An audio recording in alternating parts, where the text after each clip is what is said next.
Radio Pakistan پیش خدمت ہے خصوصی فیچر کا سلسلہ دھرتی کے گیت۔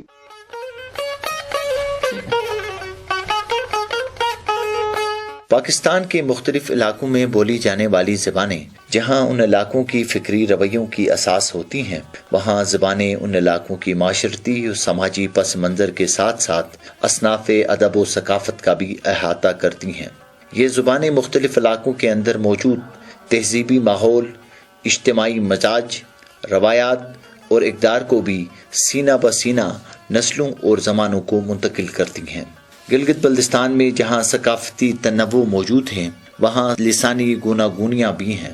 ان علاقوں میں بولی جانے والی زبانوں میں شنا، برشسکی، وخی، خوار، بلتی، گوجری اور کئی دیگر زبانیں شامل ہیں۔ شنا یہاں کی قدیم ترین زبانوں میں سے ایک ہے۔ ہر علاقے میں بولی جانے والی زبان کے اندر لوک گیت موجود ہیں۔ یہ لوک گیت ان علاقوں کے مخصوص جغرافیائی حالات، ثقافت، تہذیبی اقدار، روایات اور روزمرہ کے معمولات کو بیان کرنے کے ساتھ ساتھ محبت، امن، بھائی چارگی اور اخوت کے اسباق بھی سمیٹے ہوئے ہیں۔ یہ گیت سینہ بہ سینہ سفر کرتے ہیں۔ پرانے زمانے میں مخصوص ایام میں یہ گیت فضاؤں میں اچھالے جاتے تھے، خوشیاں منائی جاتی تھیں، لوگ بچوں کو سلاتے وقت بھی یہ گیت دہراتی تھیں، جبکہ سہیلیاں جھولا جھولتے ہوئے گنگناتی تھیں۔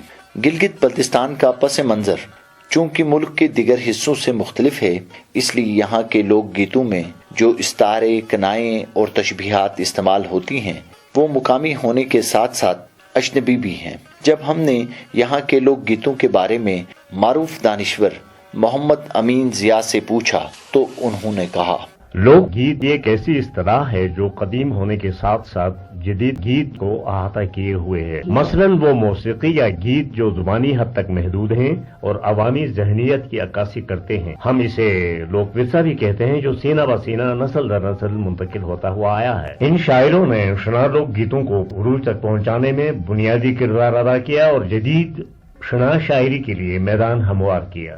لوک گیت کے حوالے سے شنا زبان میں اگرچہ بہت نام ہیں، مگر جان علی کا شمار یہاں کے نابغہ روزگار شاعر اور گلوکاروں میں ہوتا ہے۔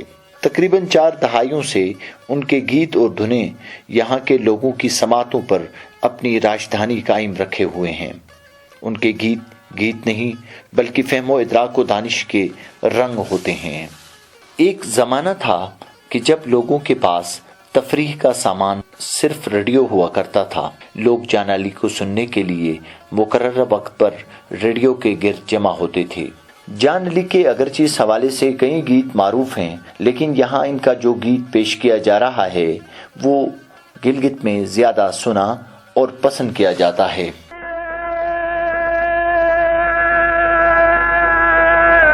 یا خدا یا لوگ مارے مگناگار ہنو سامنائنے بے وفا جاگو جو مبیزار ہنو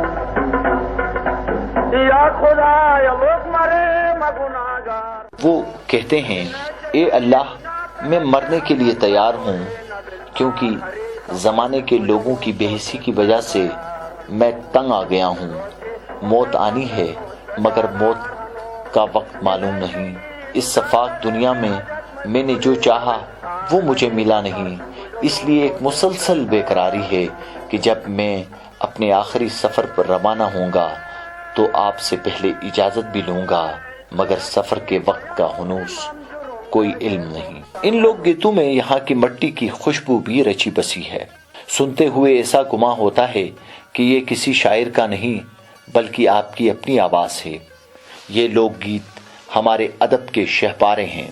لوک گیت ہماری پہچان، ہماری شناخت۔